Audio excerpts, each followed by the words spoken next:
Today, I'm going to be making a tier list of all the main series Pokemon games that are out today as of August 20th of 2023. And before we get started, I would like to preface, these are my opinions. Everyone is entitled to their own opinions. You can agree with me, you can disagree. I don't believe my opinions are the end-all be-all, and all of our opinions are pretty heavily biased by nostalgia, our age, stuff like that.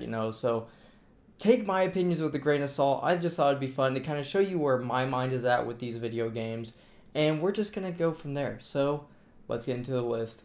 Alrighty, so I have the tier list pulled up right now, and it kind of has them all individual.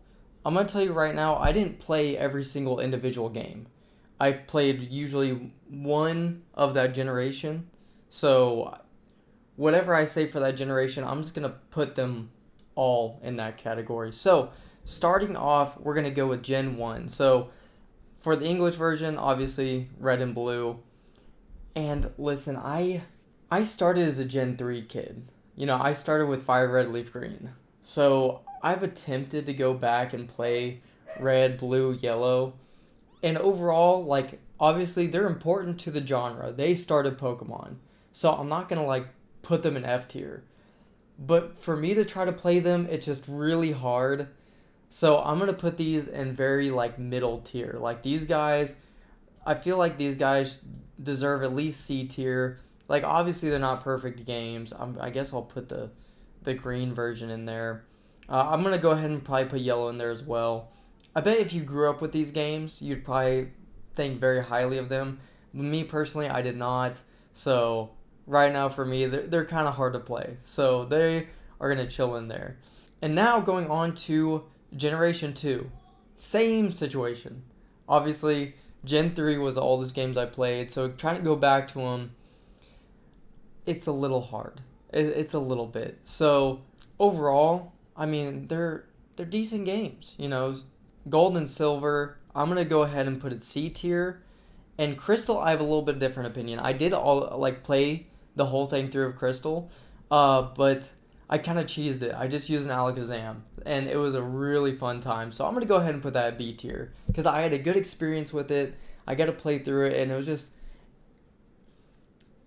getting an Alakazam before the physical special split and having all the elemental punches and psychic, you can just mop through the game.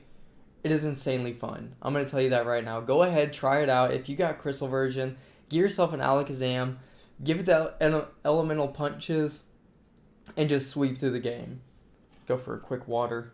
Also, look how legit this bottle is. Look at that. Obviously, the installation on it's pretty trash, but it's a cool bottle. Alrighty, time to start with Gen 3 games. So obviously, Ruby and Sapphire were first. I believe it was Ruby, Sapphire, Emerald, and then Fire Red, Leaf Green. Correct me if I'm wrong, but that's how I'm going to rank them. So, Ruby and Sapphire, I didn't play those first. I played Fire Red, Leaf Green, but I played them after I played Fire Red and Leaf Green. And at the time, when I was a kid, I thought it was awesome. The box art legendaries are super cool looking. The different Pokemon I got to use, the Gen 3 Pokemon I got to try out.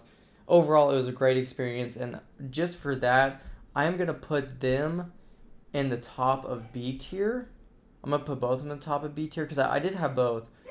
But when it comes to Emerald was just so fun. I have so much nostalgia for Emerald. Getting Rayquaza before the 8th gym leader, before the Elite Four. I mean, as a kid, you think that's the coolest thing you could possibly get. Get a big dragon for your team. Awesome. You can't go wrong with that. So honestly, Emerald, I'm gonna put that one. I put a lot of time in Emerald, so I'm gonna put that at an S tier game. That is something I can go back to and play without any problem. And then the ones that started it all, Fire Red and Leaf Green. Fire Red and Leaf Green, they hold a very special place in my heart. I started with them, and I absolutely loved them. Those, for me, I could go on and on about how I would play through it, just to reset my game, to play through with a different starter, to through with different Pokemon. I played through Fire Red and Leaf Green at least hundreds of times, not even exaggerating. So definitely gonna have to put those in the S tier. I'm gonna put them a little bit behind Emerald, just for the sheer fact. It's fine. It's S tier. They're S tier. It doesn't matter. Now, let's go to Gen 4, Diamond and Pearl. We're gonna separate Diamond and Pearl from Platinum. You probably know. You probably understand why. Diamond and Pearl, like, at the time of getting them as a kid, if you are around the same age as me, you probably, whenever you got Diamond and Pearl, you thought it was a really cool game. You got new Pokemon, you got the updated graphics with the DS, like, everything looks cool. The box art legendaries look fantastic. That's a big one for me, especially like when I was a kid. I would see the box art legendaries and be like, that's a cool dude. And I actually started with Diamond myself, but they're basically the same thing. But Diamond and Pearl, honestly, with their issues, with the limited amount for the decks, the HP movement, like, fundamentally, trying to play those now, like, I'm going to have to put them in D tier. As much as, like, it kind of pains me to do that, they're really just not good games, you know? Like, I mean, they look good, they just don't perform that well in my eyes. So, but anyway, let's get off the train of them. Now, we get to the Gen 4 game, Platinum. Pokemon Platinum. They did everything right. They took Diamond and Pearl and made it perfect. In my eyes, like I said, just opinions, but they made it perfect. Going from having more Pokemon in the decks, we had access to all the new all the new evolutions that we didn't have access to in Diamond DMP, that because those evolutions were all locked to the post game, and, like, to me that made no sense. Like, even as a kid, like, I would get those books of the Pokedexes for the generations, and I'd be like, I want to use these. I'd look them up online, and it's post game. Like, it didn't make any sense. And I mean, like, I know everyone had that same frustration, and luckily Platinum remedied all that for us. They fixed the HP stuff. The Distortion World, who wasn't blown away when they went through the Distortion World? Like, honestly, think back on the first time you went through that, and the nostalgia just overfills you 100%. So just for the nostalgia alone, I'm going to be putting Platinum in S tier as long with these guys here.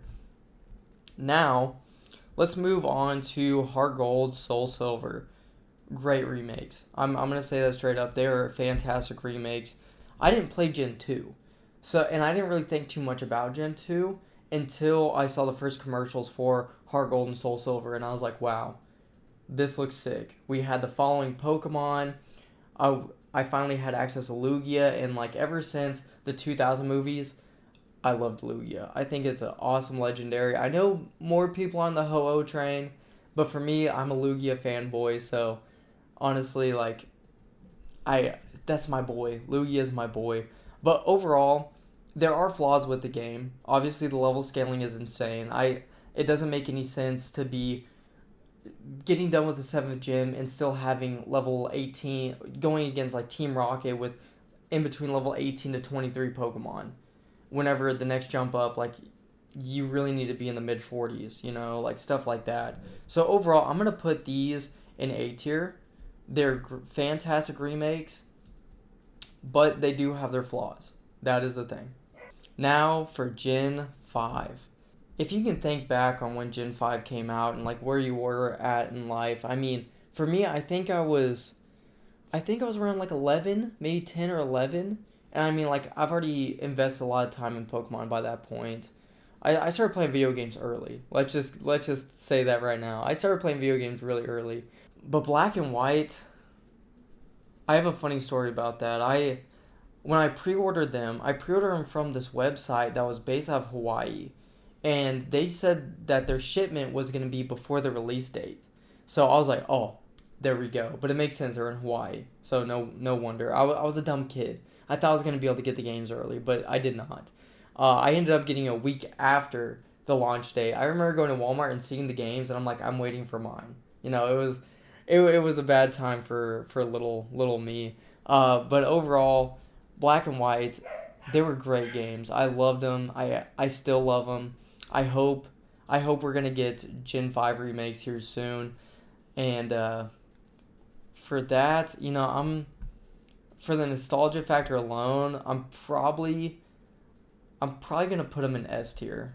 I know I'm putting a lot of stuff in S tier, but again, like, I have like real connections with these games. Like, I 100%, you guys all could probably vouch for that as well. Like, the nostalgia like really takes over on how you view games, and these are games I can still go back to and play myself, and I have no issue with that.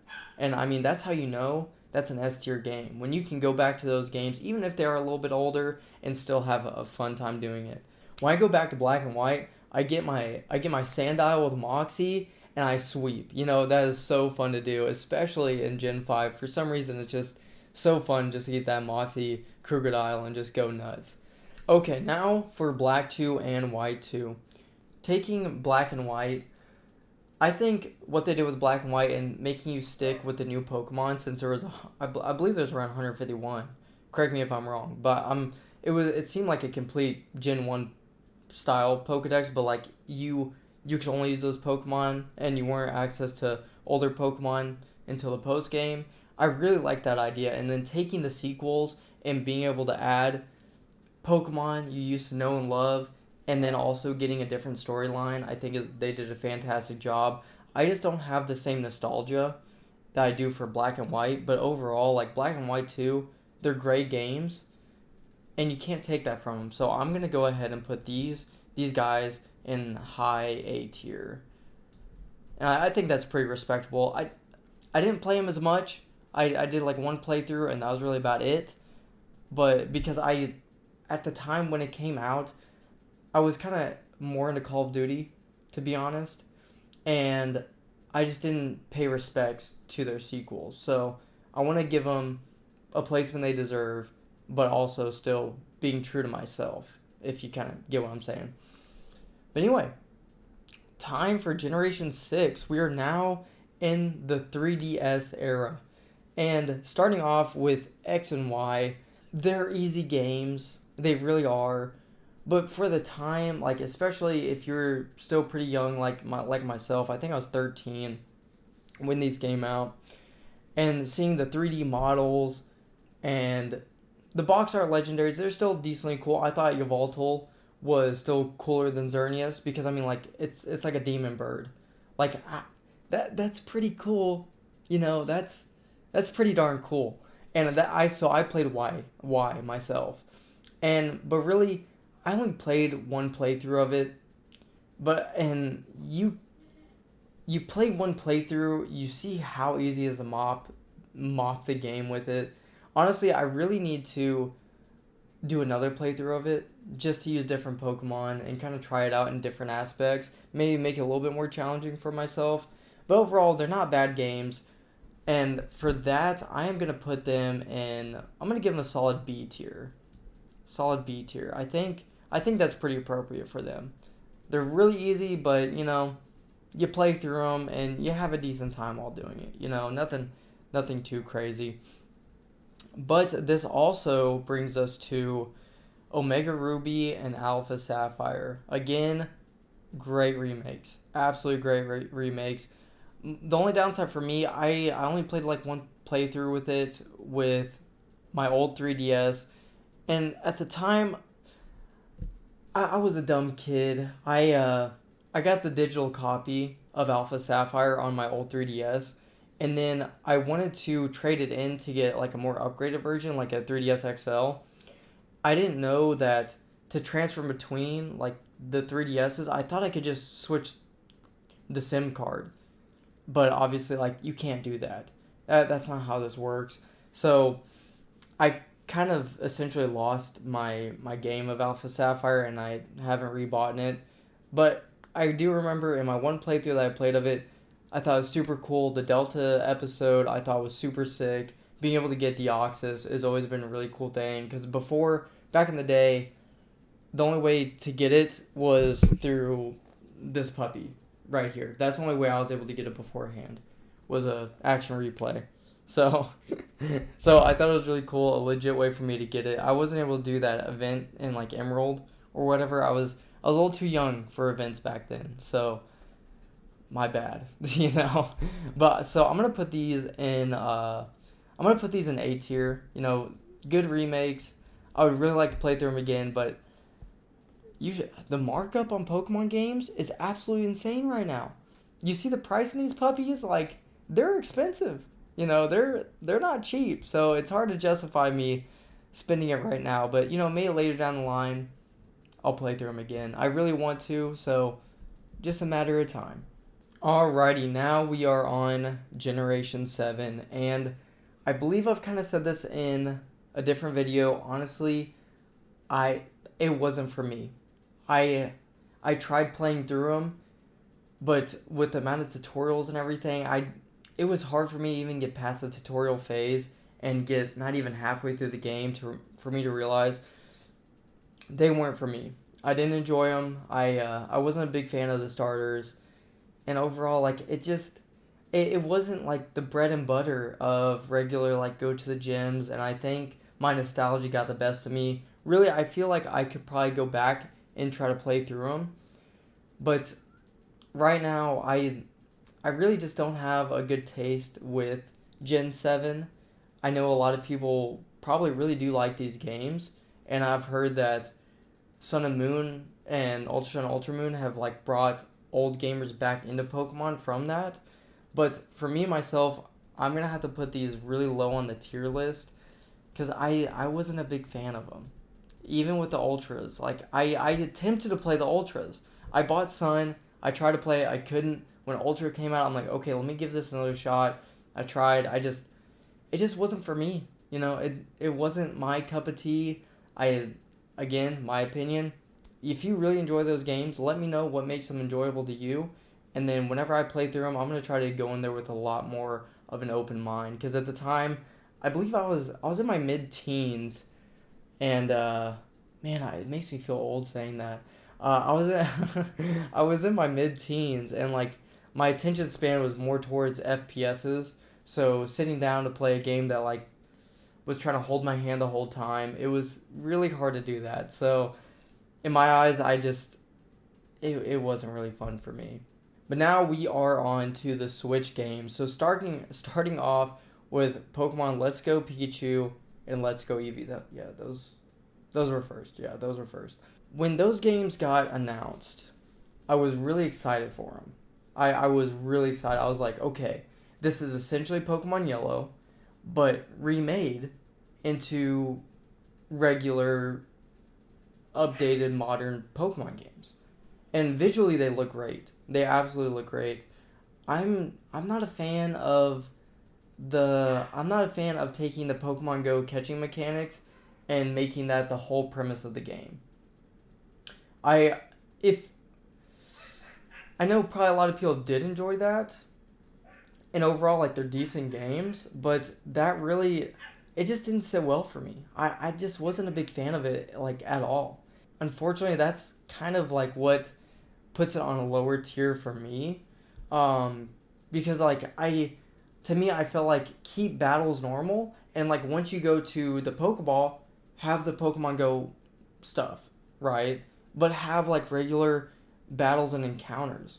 Don't make catch combos like the way to grind. I know it kind of makes it easier, but it made me feel like battling the trainers was just a waste of my time because I wasn't getting the XP like I was, you know, getting a catch combo and finding a Chansey whenever the special spawn came up. So for these guys, I'm gonna have to go on the D tier because they just, to me, weren't that great, you know? I mean, obviously just my opinion, but that's just how it is. So anyway, let's move on to Sword and Shield. And Sword and Shield, I know the community overall really loved these games. And, like, they're not bad games. Really, they're not. For me, what kind of steers me away is one of the box art legendaries I feel are just very lackluster. I mean, just having a dog with a sword and a dog with a shield, like, I you know, whenever I grew up having Rayquaza, Dialga, Palkia, Giratina, Zekrom, Reshiram, like cool, dope looking legendaries, and then one of the first new generation coming into the Switch, we get some dogs with some equipment, like wasn't a big fan of the box art legends. The overall game, like fundamentally pretty mid game, to be honest. I did enjoy the Dynamax Adventures for a little bit. The DLC storyline was okay. I did think Eternatus looked pretty cool. Not a bad guy. Pretty okay. But overall, to me they're pretty mid. I'm gonna go ahead and put them. I'm gonna put them on the high end of C tier because I did enjoy the games. Oh, move. Yeah, I feel like high end of C tier for me. I feel like that's pretty fair. Now going on to BDSP. BDSP is probably the most like you like it or you hate it kind of game. And for me, I loved it. I loved the chibi art style. It obviously, like, they did take away what the entirety of Platinum, well, not the, they did take away some of the quality of life changes from Platinum, like having access to all those new evolutions and whatnot, but overall we still did get more Pokemon. You don't have nearly as problems as you did in regular Diamond and Pearl, but with the chibi art style, I know a lot of people don't like the chibi art style, but for me, like, it kind of gave me that throwback from like when I was younger and played on the DS, stuff like that. And to me, like, I think overall these games are good. I like them a lot. I enjoyed them, and I loved how they actually turned the underground into something to explore, So overall, I think for me, these guys get a solid A tier. And I mean, again, my biases could be taken over. This is the era I started really dabbling into main series shiny hunting. So I did my first ever 4096 hunt with Giratina. I finally actually finished a 4096 hunt of Rayquaza, and I got Shaman. And like, I can't take that away from those games, Like, I enjoyed doing it and going through the games. I thought it was really fun. But anyway, let's go on to Legends Arceus. And I know, like, there's kind of debate whether or not this should be main series. I think it's main series. I think it's a cool twist on main series. They obviously they steered away from the main formula, but not too far, especially within the battle aspects. Obviously, like, there's not gyms, there's not Elite Four, but you got some pretty tough battles. Volvo, his fight, to me, can be considered as an Elite Four battle. I mean, easily. When you're fighting both Giratina after fighting his full team, it's tough. It really is. And I know, like, I mean, unless you, like, fully prepared, like, I mean, I went in there just thinking, my regular dudes were going to be just fine at, like, whatever level. I probably had them at maybe in the 60s at the time, and I got mopped. I had to kind of, like, think about what I was doing once I got into that battle. But overall, to me, Legends Arceus was a fantastic game. In my personal opinion, I feel like it died off way too quick. I feel like it would have been a great game to give some DLC to, or just give some extra content. Boost a Pokedex, may add like an area or two, something like that. Like, it's a great game. Like, this is the first Pokemon game that you can die in, Like, they did a great job, and I know a lot of people love this game. And for that, I'm gonna put it in S tier, because to me, that's a S tier game, S tier game. And then now we are finally down to our last main series video game, Scarlet and Violet. And let's get some water before we start talking about Scarlet and Violet. So Scarlet and Violet, apart from obviously the frame issues it has, and some of the graphical errors it can have in the more demanding areas, These are fantastic games. I loved playing through these games on both of my playthroughs on Scarlet and Violet. I absolutely love these games. I love how it is a truly open world game.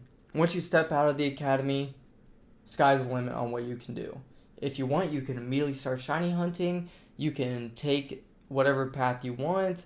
Obviously, you have to complete all the paths to be able to complete the game.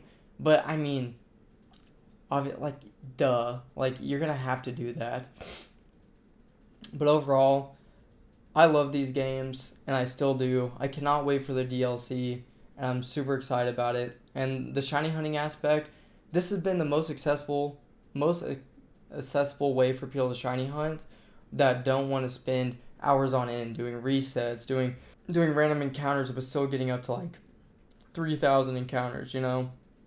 It just, having the overworld Pokemon a constant thing. I love the direction that Pokemon's going with this as kind of the baseline. Obviously, like, we're needing some polish, but overall, great games. And to me, I'm going to be putting these ones in S tier as well. And there we have it, ladies and gentlemen. This is my list. And like I said before, let me know down in the comments if you agree with me, disagree with me. Obviously, my opinions are not the end-all be-all. Let me know what you guys like and how you like them. And, well, we can discuss. We can see what's going on. Like, I can be a little more open-minded for my lower games. But anyway, that is it. I am done for today, and I'll see you guys in the next one.